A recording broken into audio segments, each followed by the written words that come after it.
Fala galera, beleza? Seja muito bem-vindo, seja muito bem-vinda a mais uma resolução de prova discursiva. Se você não me conhece, caiu aqui no canal do YouTube de paraquedas. Eu sou o professor Bruno Marques, sou professor discursivo do Você Concursado e também analista do Tribunal de Contas do Distrito Federal.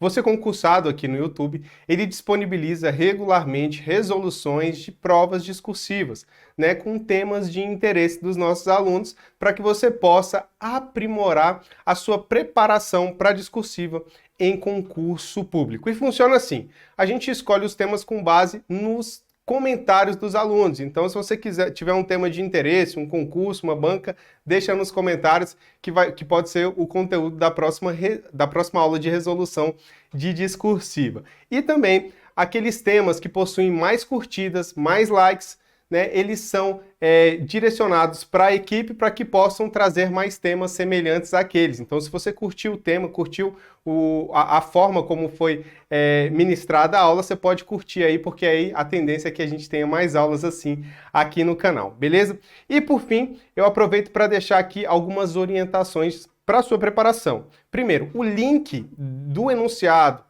da discursiva, ele está disponível aqui embaixo, é só você clicar para você poder acompanhar ali a resolução com o enunciado do lado, beleza? Também tem aqui embaixo o link para a Academia Discursiva, que é o nosso treinamento especializado em discursivos. Um treinamento que possui correções periódicas toda semana, né? Você possui temas direcionados para o seu concurso e possui também acesso a todos os cursos de discursivas disponíveis no canal do Você Concursado. Então, se você estiver interessado em uma preparação ainda mais eficiente para concurso, conheça aí a Academia Discursiva. Agora, fique com a nossa resolução de prova. Um forte abraço.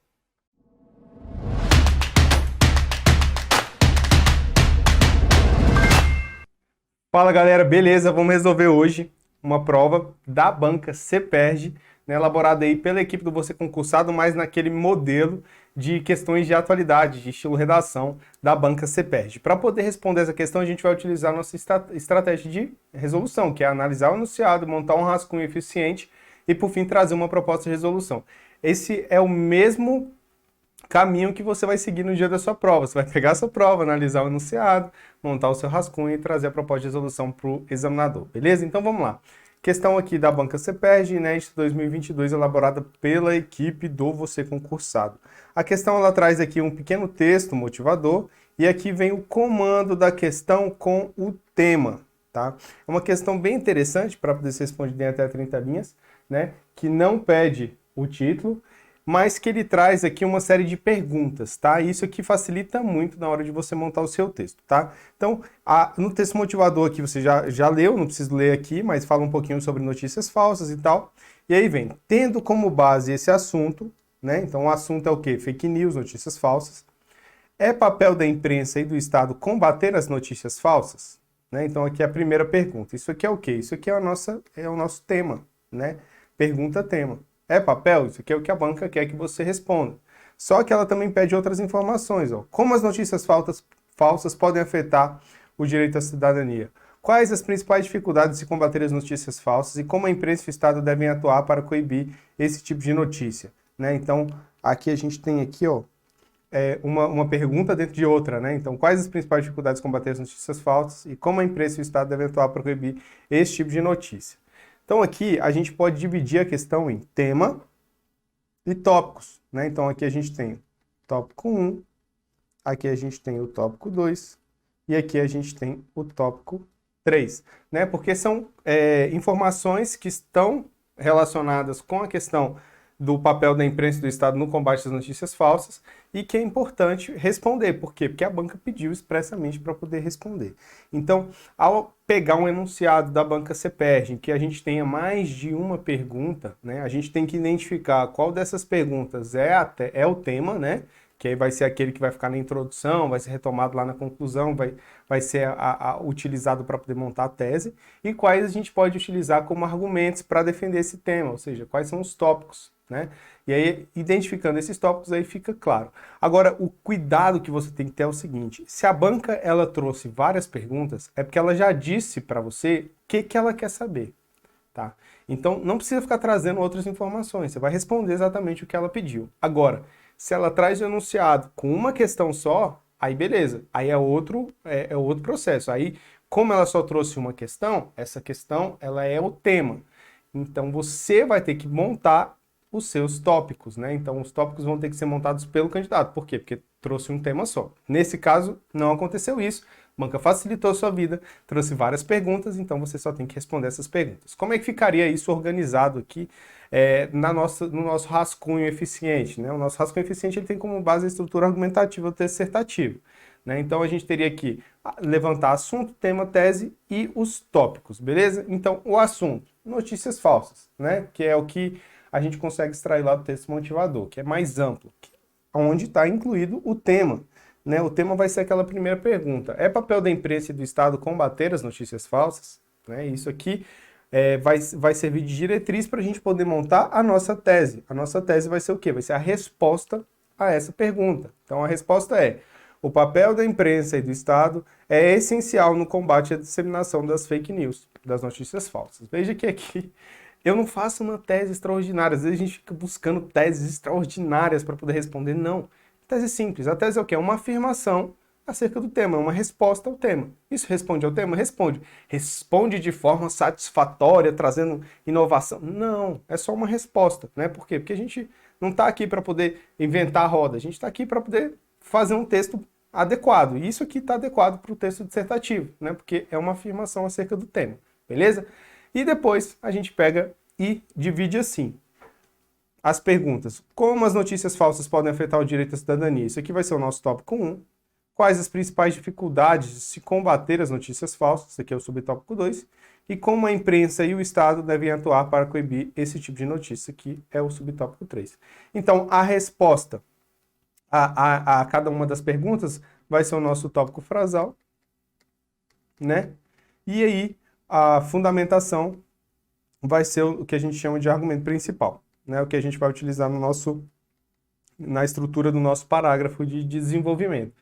Só um cuidado aqui, a gente vai tratar sobre cada um desses aqui na resolução, mas só um cuidado aqui com o tópico 3, tá? Com o tópico 2 e 3, tá? No tópico 2, a banca ela traz aqui quais as principais dificuldades, tá? Quando ela utiliza o S aqui, ela coloca no plural, ela quer dizer que são duas ou mais necessidades que você precisa citar. Então não adianta só citar uma, né? Ela pediu quais. Se ela quisesse só uma, ela diria qual é a principal dificuldade, tá? Ou cite a principal dificuldade, ou cite uma dificuldade. Mas não, ela pediu no plural. Então tem que trazer duas ou mais. Atenção quando for ler o enunciado para esse detalhe, tá? E segundo, a banca aqui no tópico 3, ela diz como a imprensa e o Estado devem atuar para coibir esse tipo de notícia. Então ele quer saber como a imprensa deve atuar para coibir esse tipo de notícia e como o Estado deve atuar para coibir esse tipo de notícia. Então você vai ter que trazer pelo menos uma forma de atuação da imprensa e uma forma de atuação do Estado, beleza? Veja que a leitura do enunciado é essencial para a gente poder pegar o que exatamente o examinador está querendo da gente, né? Então, leia com calma, vai montar seu rascunho, vai trazer as informações ali, fazer um brainstorm, que é agora a ideia, né? Fazer o brainstorm de ideias. Jogar todas as informações, todos os argumentos que você possa vir a entender que respondem ou que se encaixam, né, com esses tópicos. Você joga agora no rascunho. Não precisa escrever um texto inteiro, só jogando as palavras principais, as ideias principais. Depois que você fizer isso, você vai planejar seu texto. Né? Como é um texto dissertativo da banca CEPERJ, ele obrigatoriamente precisa ter introdução, desenvolvimento e conclusão, beleza? A introdução e a conclusão, elas servem para poder cumprir forma. Elas não são tão essenciais, porque o que vai contar mesmo é a forma como você argumenta, né? Então, você vai usar de 3 a 5 linhas para montar a introdução e conclusão. A maior parte das linhas vai estar nos parágrafos de desenvolvimento. Você vai montar um parágrafo de desenvolvimento para cada um dos tópicos, né? E esses parágrafos eles devem ter ali mais ou menos a mesma quantidade de linhas. Não necessariamente igual, mas mais ou menos a mesma quantidade de linhas, né? Porque aí a gente traz fica um texto harmonioso, né? E também respondendo tudo que a banca pediu de forma mais organizada. Aí você vai me dizer assim, Bruno, eu montei esse texto com 2 tópicos, eu juntei o tópico 2 e o tópico 3 em um tópico só. Tem problema? Não, não tem problema, tá? O importante é que você siga a regra direitinho e responda a tudo que está sendo solicitado. Ao juntar o tópico 2 com o tópico 3, você vai ter que responder o tópico 2 e o tópico 3 dentro do mesmo parágrafo. Se a resposta estiver ali, beleza. Né? O que não pode é deixar de responder algo que foi solicitado pela banca. Beleza? Fez esse planejamento, vamos para a nossa proposta de resolução agora, né? Então, a gente tem aqui o assunto, o tema e a tese, que são utilizados para montar o nosso parágrafo de introdução. Então, ó, ao refletir sobre o impacto das notícias falsas na sociedade contemporânea, tô trazendo aqui, né, o tema e o assunto, né? Não deixo de trazer o assunto, porque está falando de notícias falsas. É possível concluir a essencialidade do papel da imprensa e do Estado no combate à disseminação dessas fake news. Aí eu venho aqui e cito a minha tese, apresento a minha tese. É essencial, essencialidade, beleza? É interessante aqui para a nossa tese é utilizar as palavrinhas-chave, papel da imprensa, do Estado, combate, tá vendo? Fake news ou notícias falsas, né? Por quê? Porque isso aqui tá lá no enunciado, e se a gente não traz aqui na nossa introdução, o examinador pode entender que nossa redação está fugindo do tema. Para não fugir do tema, você usa as palavras-chave do tema no seu parágrafo de introdução, beleza? Mais um detalhe aqui importante agora para fins de norma culta. Quando a gente cita fake news, tá? Fake news ela é uma palavra estrangeira, ela ainda não foi aportuguesada, né? Ela não foi incluída no VOP, no vocabulário ortográfico da língua portuguesa.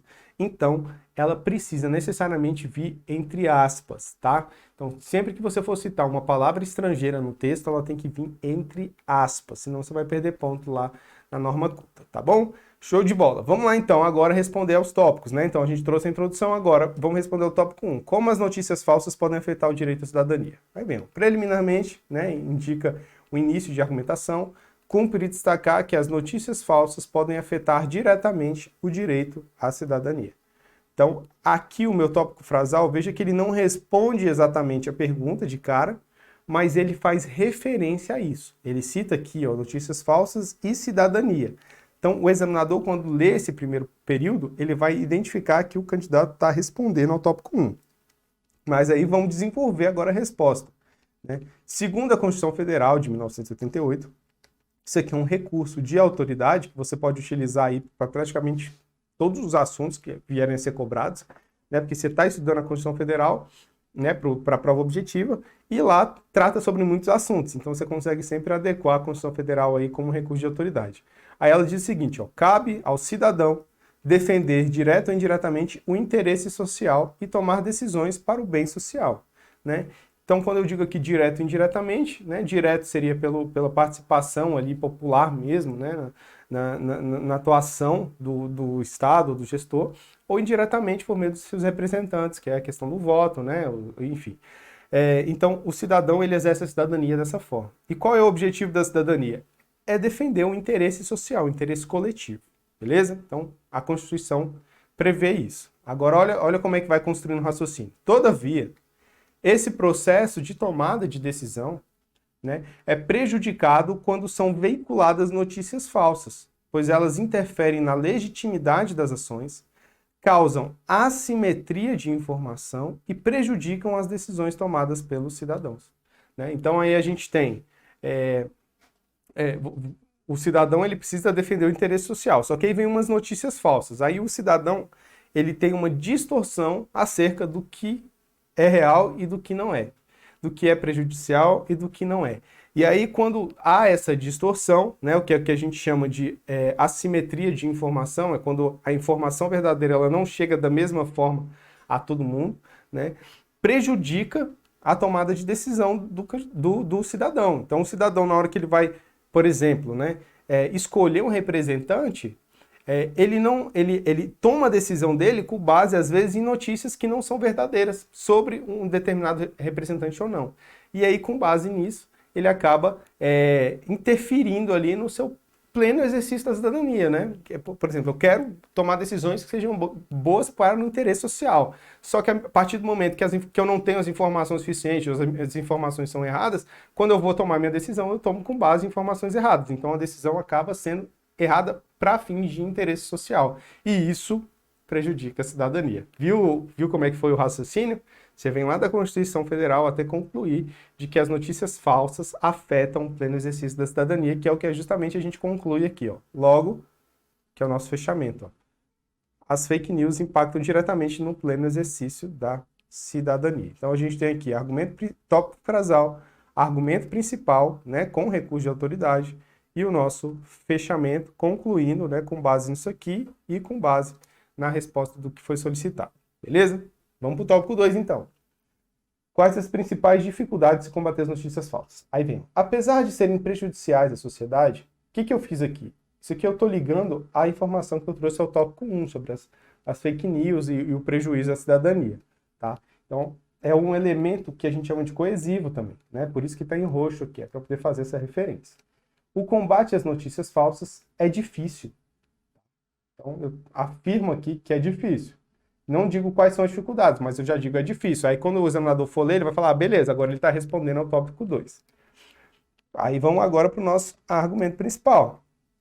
Conforme consta na doutrina, então eu inicio aqui com um recurso de autoridade, cabe aos órgãos de segurança pública combater a veiculação de notícias falsas, com vistas a manter a ordem social e o direito de cidadania. Então, os órgãos públicos, os órgãos de segurança devem combater as notícias falsas. Porém, esses órgãos encontram dificuldades, como? Aí eu vou citar os exemplos, ó. A disseminação viral das mensagens na internet, que prejudica o reconhecimento do IP de origem. Então, quando a pessoa manda uma notícia falsa, isso aí se veicula de forma tão rápida, fica difícil saber de onde que ela saiu. A falta de instrumentos tecnológicos adequados, né? Então, investimento em tecnologia. E o interesse de algumas autoridades públicas e políticas na vinculação desse tipo de notícias. Então, às vezes, até a própria administração pública, né, com um objetivo, às vezes, de interferir nas decisões ou na forma como a população vê aquele governo, ela traz algumas notícias inverídicas, né, ou esconde a verdade, para poder trazer, né, essas informações. Então, às vezes, você tem um órgão de segurança tentando evitar as notícias falsas e você tem a própria administração dificultando isso. Né? Não quero que você impeça essa notícia falsa de disseminar, não, né? Porque isso aqui é importante, é de interesse do Estado. Então, tem também esse problema aí. E a disseminação viral das mensagens é porque, assim, quando a gente quando os órgãos de segurança, né, vão identificar quem veiculou notícias falsas para poder impedir ou trazer algum tipo de penalidade para essa pessoa, ela precisa identificar quem foi que criou a notícia falsa. Né?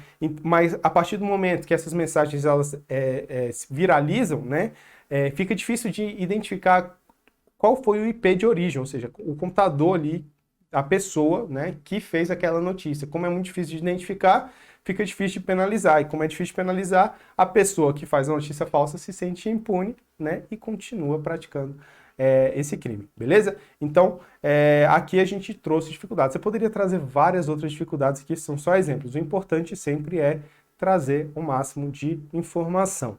E detalhe, tá? Veja que aqui eu faço aquele link, né? E aqui eu também faço um link. Por quê? Porque eu estou iniciando um período novo, tá?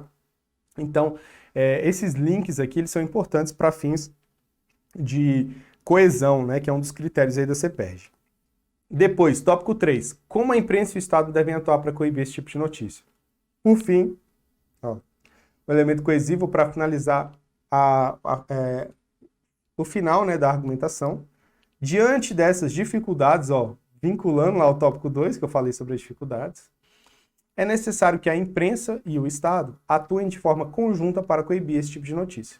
Então, como a imprensa vai fazer, eu ainda não respondi, mas eu já fiz a referência ao tópico do enunciado, então o examinador já sabe que eu vou responder esse tópico 3. Veja que aqui eu citei, aqui o enunciado pede imprensa e Estado. Aqui eu trouxe imprensa e Estado, beleza? Então eu trago aqui na mesma ordem que está lá no enunciado. Aí vem, tendo como base o direito ao acesso à informação, recurso de autoridade, então é um direito. As entidades de imprensa, ó, falei de imprensa, agora vamos falar de imprensa, devem se ater sempre à veracidade dos fatos, publicando notícias apenas após uma ampla confirmação das informações. Então, primeiro, eles têm que ter cuidado para só passar notícia verdadeira. Então, se a imprensa ela passar alguma notícia falsa, ela perde totalmente a legitimidade, né? Porque aí, a partir do momento que ela divulgou uma notícia falsa, as pessoas viram que era falsa, aí vai falar assim, pô, a imprensa tá divulgando mentira aqui, não acredito mais em nada que ela fala. É a mesma coisa, né? Às vezes nos relacionamentos, né?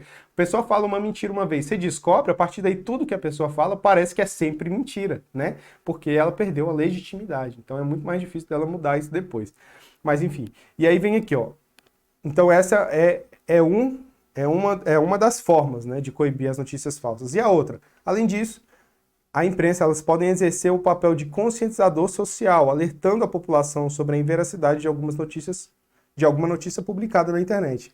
Então, alguns jornais, inclusive, já fazem isso, né? Eles pegam alguma notícia que está veiculando pela internet, bastante, e analisam se é verdade ou não. E aí, a partir do momento que identifica que não é verdade, ela vai lá e divulga essa informação, né, dizendo assim, ó, isso aqui é inverídico e tal. Para quê? Para que a população seja conscientizada acerca do que é fake news e do que não é.